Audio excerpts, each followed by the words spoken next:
beautiful, happy, sad, emotional, calmness, freedom.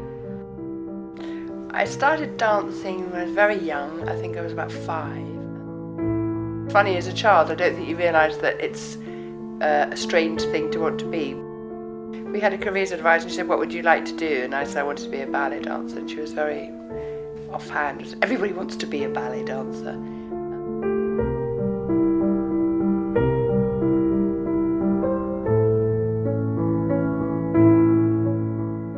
I started doing less ballet and more contemporary jazz, modern dance, and then realised that that was probably the way I was going to go with my career.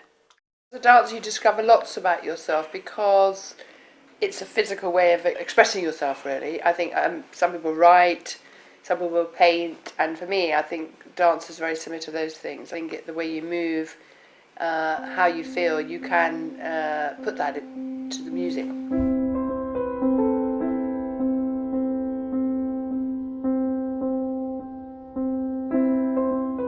There is no right way of dancing or right way of moving. It's your own way. Come on. So my mother brought myself and my brothers up herself. She would spend that time wherever I was going, whether I was travelling up to London or Southampton or wherever the festivals or competitions were, then Mummy would come to watch those. So that was very supportive, especially being a mother now. I understand the sacrifices that she made.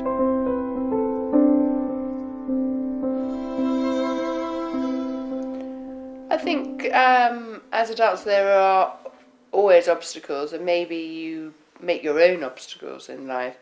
I think for me the biggest challenges have been that I, as a dancer, always did whatever I wanted to do. So as you get older, and in my case I had a family, then you have other conflicts because you have to make choices.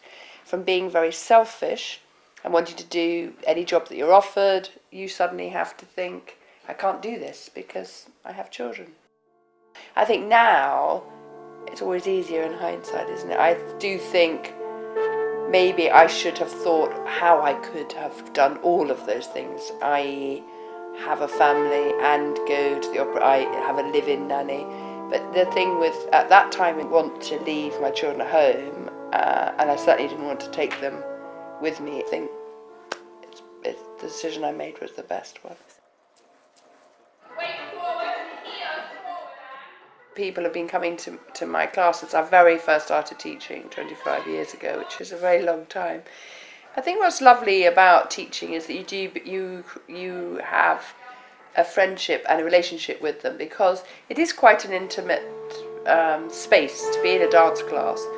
You have to let go of certain things, otherwise you wouldn't be in a dance class, you'd probably go to an aerobics class. So I think you let go of the constraints that you have sometimes, let go when you're in a dance class. So I think that builds friendships, not just with me but with the other students.